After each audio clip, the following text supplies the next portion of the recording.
Now for the U.S. reaction to the unrest, we are joined by our correspondent, Jeff Napshin, who's standing by in Washington.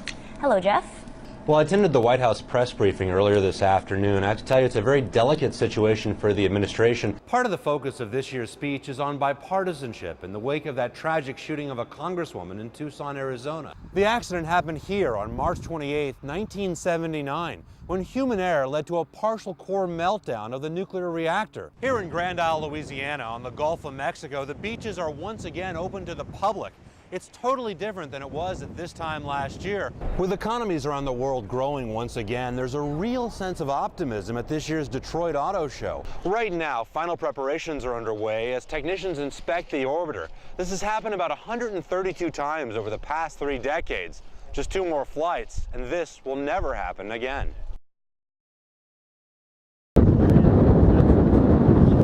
It's a sight Smithville, Mississippi Police Chief Darwin Hathcock will never forget. It was just like a monster headed this way. It was a very, very large funnel cloud. At the same moment, Smithville Mayor Greg Kennedy grabbed his staff and dove under a desk at City Hall. All you felt was just pressure in your head, and all you could hear was just a roar. Seconds later, the half-mile wide EF-5 monster passed directly overhead. The tornado came through in the middle of the afternoon, right through the heart of Smithville. After it passed, there was debris everywhere, like the remains of this house. The downtown totally destroyed, and 15 people were dead.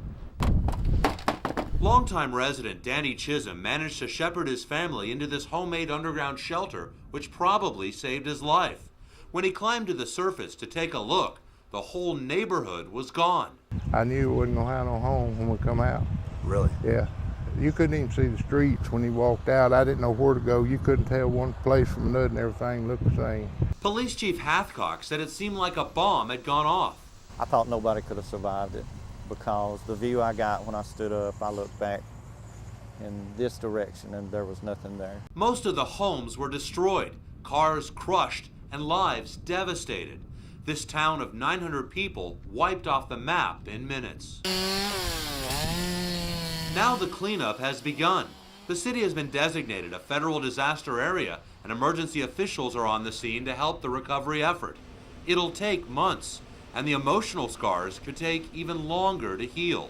Well,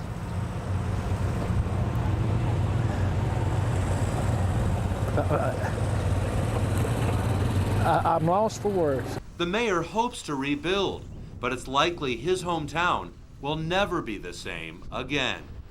Jeff Napshin, CCTV in Smithville, Mississippi.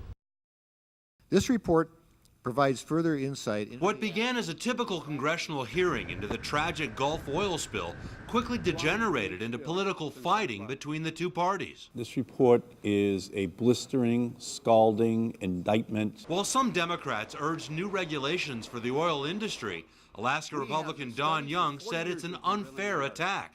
Despite 42,000 wells in the Gulf, major spills are exceedingly rare.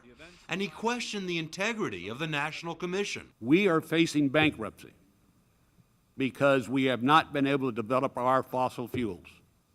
And yet the Commission, the majority of them, in fact all of them, our intent is not to have fossil fuels. And I think that's inappropriate. The report's co-chairman strongly disagreed. They presented their findings from an extensive investigation about what caused the accident and how it can be prevented in the future. This report stems from the public outcry over last year's unprecedented oil spill. Nearly 5 million barrels of oil dumped into the Gulf of Mexico. The report says industry complacency resulted in several missteps that led to the spill, from technical failures involving cementing to basic human error. We think that they operated within a culture in which safety was not a very high priority. The commission can't guarantee this tragedy won't happen again, which further angered some congressmen. Like driving down the street, slipping on ice. There's going to be a chance. There is no fail-safe way to do anything. No, and it can be done better. As Senator Graham said, you cannot eliminate risk. You can reduce it significantly. And that's what the commission hopes will happen if Congress implements their recommendations. Jeff Napshin, CCTV, Washington. It looks like a typical police motorcade passing by the U.S. Capitol in Washington. But look again, this is anything but a typical night.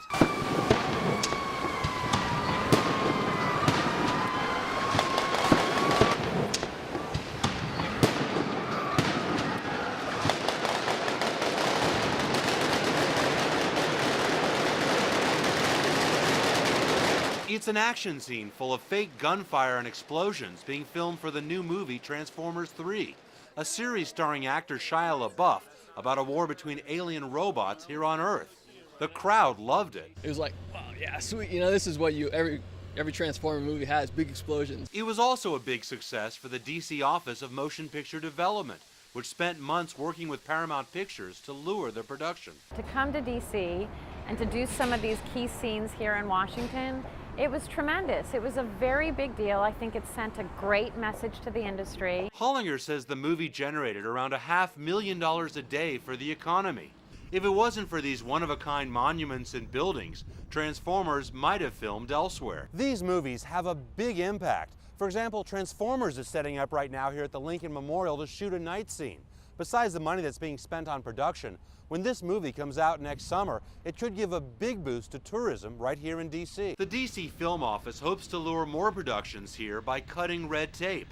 Transformers filmed just blocks from the U.S. Capitol building, one of the tightest security zones in America. So from our perspective, it was incredible.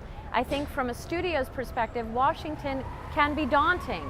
So we're trying to dismantle some of those perceptions. And if they do succeed, there'll be even more moments like this.